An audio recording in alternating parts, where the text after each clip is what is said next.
Hey folks, so last time we cut the video short, and where we left off was we got all three of our clear coats of resin on the panels, and we were just about to start getting ready to trim, sand, clear coat, and polish. So let's continue on, and we'll get this finished up.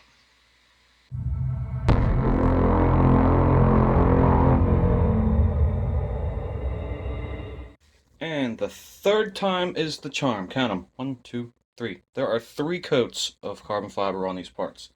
Let me explain. First time I screwed up I had put down another layer of resin, and I wanted to move them somewhere else so that I could, have this area work. And I picked that one up, and I accidentally dropped it, and it flipped over. And right here in the middle, of course, jelly side down, that comes together.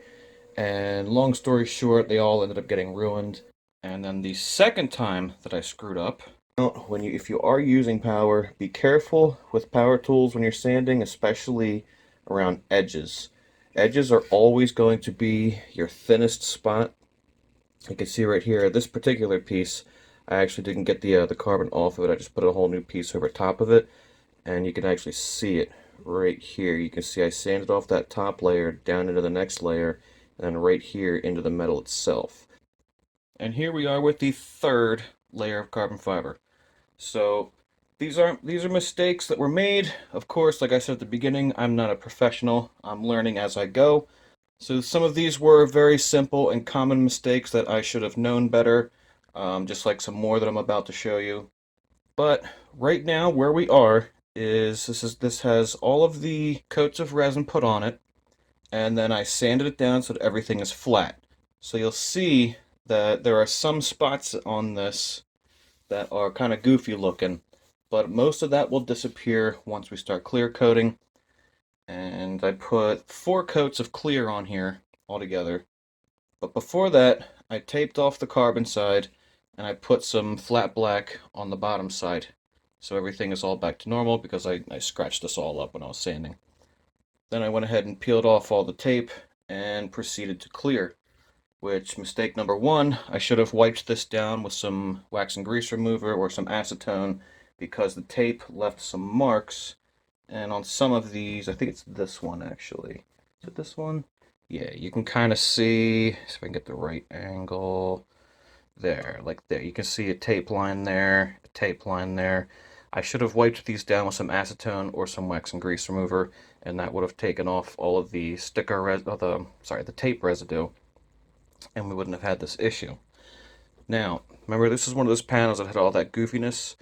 You can see that there are some weird spots on this one. This one, I tried something a little bit different on. So what I did was I took a piece of the plastic bag material that I use for when I'm making vacuum bags for when we infuse resin.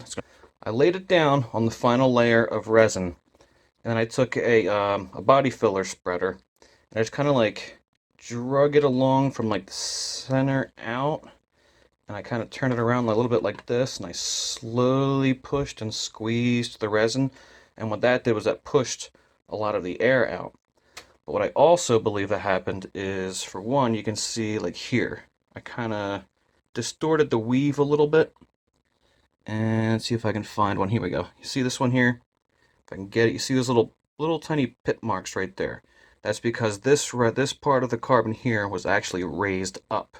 What I ended up doing, I believe, when I was doing that, was I pressed the resin. I actually squeezed it under the carbon, and it lifted it up. You can kind of feel a little high spot here, but not really, just because I sanded it all down.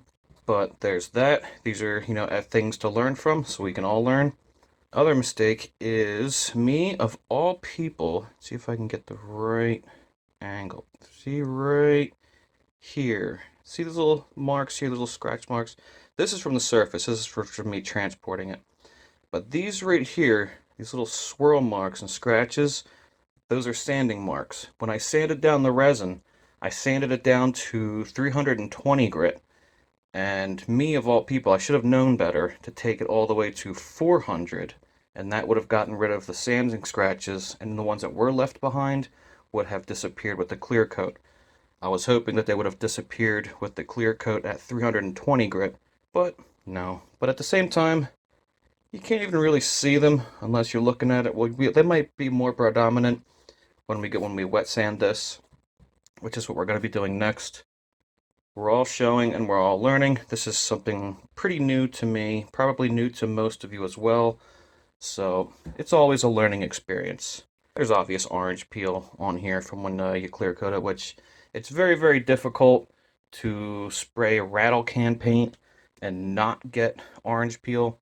Now, it is important that if you are going to go ahead and clear coat like I did, you need to wait. I know it says on the can, handle it in 15 minutes and fully cured in 24 hours. Don't believe that. If you're ever going to be sanding rattle can paint, wait a week. Like, it might be dry, but it's not cured. Like this is fully cured. Like, I can do this, and there's no scratches or anything.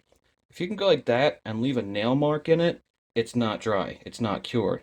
If you can smell it and you can still smell paint, it's not dry or it's not cured. So the best thing to do is just leave it sit for a week. Then you can go ahead and start sanding. Now, we are going to be wet sanding this. So we have our paper. This is wet dry paper. I have, we're going to start at 400, and I have all the way up to 3,000. I'm not sure I'm going to go all the way that high. I might just go to 2,000, maybe even just 1,500. If you get sandpaper that's not specifically for wet sanding or wet dry sanding, when you get it wet, it's going to start falling apart. The adhesive that holds the grains onto the paper, plus the paper itself, is going to start to break down and fall apart. And you don't want to do that, because when you're sanding, you might get a piece of it stuck under your paper, and if you go like this, you're going to put a huge scratch in there, and it's going to be even more of a nightmare to clean that off and then get back. You might actually have to respray. Also, a good thing to use is something flat. This is a sanding block. This is a flexible one. It's nice. It's perfect size for my hand. It's flat, so it'll sit nice and flat up against here so I can sand. One thing to note when you're sanding, like if you want to do it by hand, you can do that perfectly. Just note that when you're holding your paper here, you have 1, 2, 3, 4 pressure points. You're not putting even pressure across the paper. You're only doing it at the very center of your fingers. So if you're sanding like this, then you're putting, 4 straight lines like this. If you're sanding like this, then, you're also, like, look at the way my hand is. It's like this. So if we're doing a flat surface, you're actually going to need to go like this. So you're not actually, you're getting more pressure towards the front here, which is perfectly fine. You're just going to take a little bit more work. But if you can get one of these for like $5, $10 off of Amazon, then that's even better. You just go like that. There you go. And then you can start sanding. Or even go like this, because this is a soft block. And you can just start sanding like that. You'll have nice even pressure going across it. So 400 is where you want to start. That's what's gonna knock down all the high spots in your orange peel. And then everything after that, the 600, you're just going to be removing the 400 grit scratches. 800, you're removing 600 grit scratches, and so on, until everything kind of like blends together and there are hardly any scratches left. And then we start getting into cutting and polishing, which you'd use. I use a like a cutting and a polishing compound with a little spinny thing on a drill. It polishes it up. Things for wet sanding, like for right here, I have a towel put down. This is an old towel, obviously. Before you start, take your paper and stick it in your water and just kind of like leave it sit there for a little bit. Let it soak in, let the paper soak some water in. See how it's just kind of like running off right now? Just let it sit and let it soak for a little while. And you want to use just straight water, not soap and water. Soap creates suds, and suds will hold on to the your sanding dust. And while you're sanding it, you're going to be re-rubbing that sanding dust constantly under your paper. And you're going to be doing that anyway, but you want to avoid it as much as possible, which is why you just use straight water. So once you start seeing that gray liquidy building up, that's actually the powder from when you're sanding, mixing in with the water. Dip it in some water again, and then that will rush away all of that stuff. Just get some water, get it on your paper and on the surface, and you just want to start sanding. You can go, if you go in one direction, that's fine. Just make sure you're moving back and forth, because as you're going this way, you're carving a groove. And when you carve this way, more than likely the sand in the paper is more likely to travel along that same groove. So if you go like this, that's perfectly fine. Just move it back and forth. You can go around in circles, which is good too, because you can reverse it. That way you're getting, a bi-directional pattern. You can see all this, the gray stuff here. That's actually clear coat being sanded, all the high spots in the clear coat being brought down. So you can go back and forth. You can alternate your directions. You can do your X pattern like you do for, like say if you're sanding down body work, like body filler. But you just want to sand it because at this stage, 400 grit, you are not looking for your show finish yet. All you're trying to do is remove as much material as fast as you can without breaking through, which is what happened when I screwed up I believe it was the second time when I screwed up right here and I broke through. I got a little carried away and right there just took off a whole bunch. I think it was the second time actually. So another thing you can do by feel, like you should be wearing gloves when doing this, but a lot of most body guys, they don't, because a lot of this is feel. Like if you feel this, it'll feel smooth. Up here, you can still feel the orange peel. Every once in a while, give it a good wipe. See if you can dry it up, get some of that dust off of there. And then take a look at it at different angles. So you can see here, we didn't really get very much. So I have to go back over this. And you can see it's now dull versus here's a spot I didn't sand yet. That's because it's supposed to be. We're knocking down all of this stuff and give it a good feel. See if you can feel any rough or orange peely patches. And if you do, go back over those. Like here, I can feel a little bit here in this corner, here on the edge. I'm going to go back over these and get them. Now this is about what you should have. Very dull in color, and you can see the sanding scratches here. That's from the 400. That's perfectly fine because all we were doing was knocking down the high spots from the orange peel. So now we have a completely smooth surface to work with.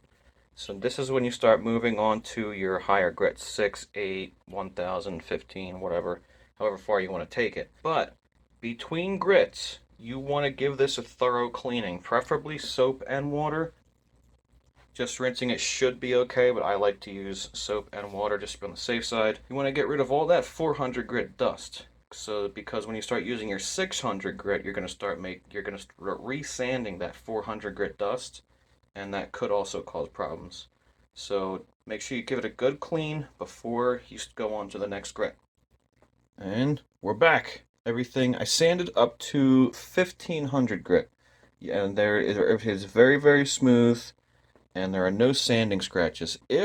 When you're sanding, as you get higher and higher in the grits, if you start seeing sanding scratches from a previous grit, don't continue. Go back to at least 2 grits, and then work your way back up again. Because a lot of the sanding scratches, you're not going to see them until you get like 3, maybe even 4 grits later. You just want to make sure to go back and get them, so that way, you're gonna when you start doing your polishing, everything looks all right. If you do leave them, you can polish them. You're not really going to polish them out.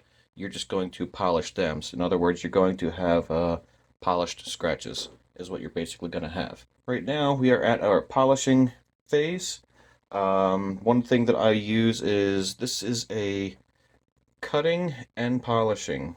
So what that means is the cutting part means it's basically equal to, say, like 3,000, 3,500, maybe even 4,000 sandpaper. So it will still remove a little tiny bit, but hardly anything. And then it's got a polish made into it. This is a knockoff 3D. 3M is probably the best. That's the stuff I've always used. I just don't have any. This is just a knockoff I found laying around. And I've also had very good success with using some metal polish. This is the same stuff I use for aluminum. I use this on acrylic. I use it just about on anything. This stuff works great. You can pick it up at any local automotive store or whatever. Same thing with that stuff. I'm using a drill. If you have a like a bench grinder with a polishing pad, that would work too. Just be careful with the RPMs. I'm using a little black sponge foam thingy. You can get whole bags of, a whole giant variety pack of these things for like $20. It comes with like, I don't know, like 20 or 30 of these different things, different varieties. You get this little backer. You don't get the drill, obviously, but you get the idea. So basically, all we're going to do, I'm going to start with this, give a little good shake,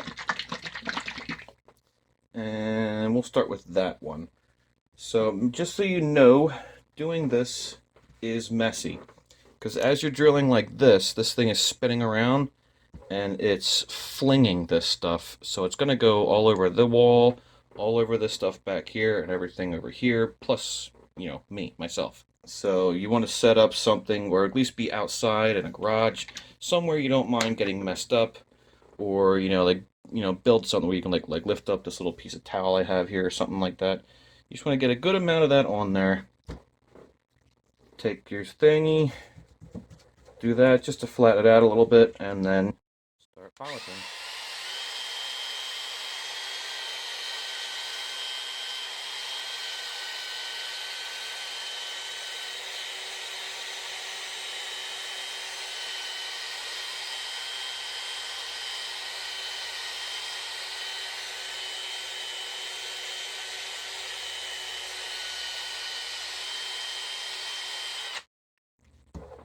Go. Get your microfiber cloth.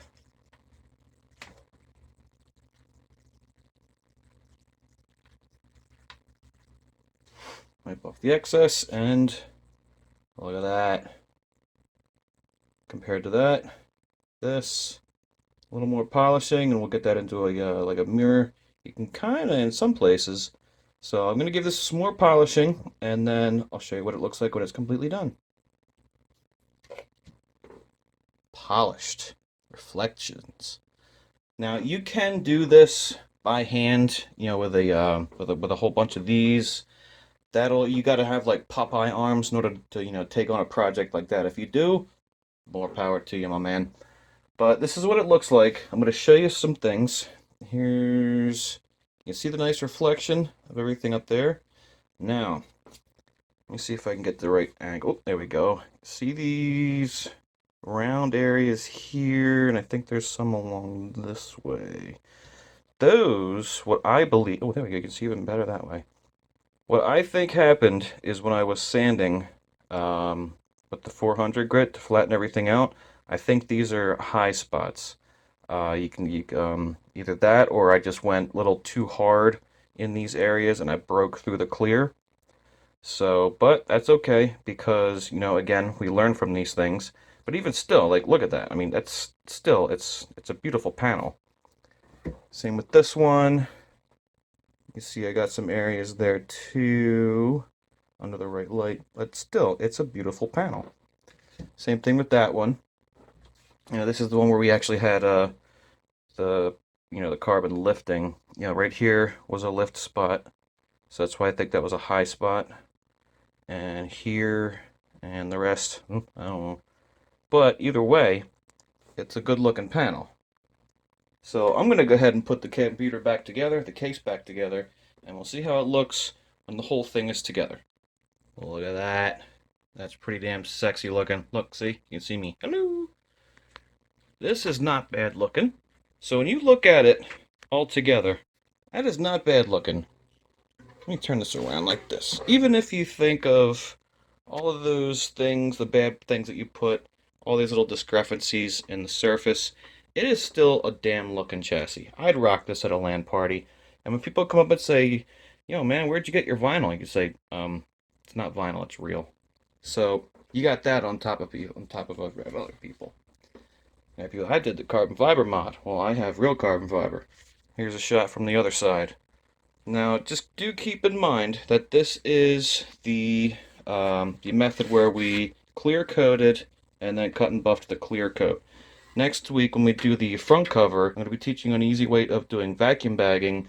So that way, we're going to take this off, and the material will get into all these little cracks and crevices, and then we're going to put enough resin on there, and we're going to cut and buff the resin.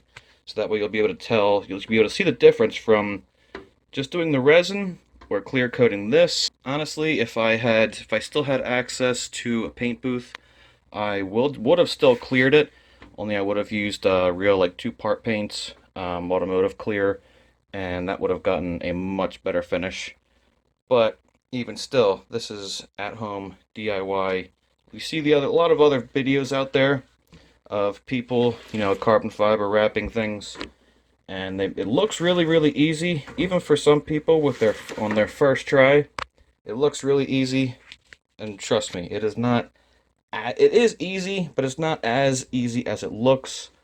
You just got to take your time with it, and you can get it right if you just, like I said, take your time. Make sure everything is nice and secured and locked down, and don't just go off of this video. Watch other videos. Like look up carbon fiber wrapping or carbon fiber skinning, carbon fiber laminating. Watch other videos. Read some articles. Read about the carbon fiber. Read about the resins and the materials that are needed. Don't just watch one video and then say, oh, I'm going to do that, and then get mad because it doesn't work. Watch a whole bunch of videos and then go from there and make your decision. But either way, this is the panels completed. So next time, like I said, we're going to be doing the front panel. I hope you learned a little bit, got a little bit of inspiration, and we'll catch you on the next one. Then out.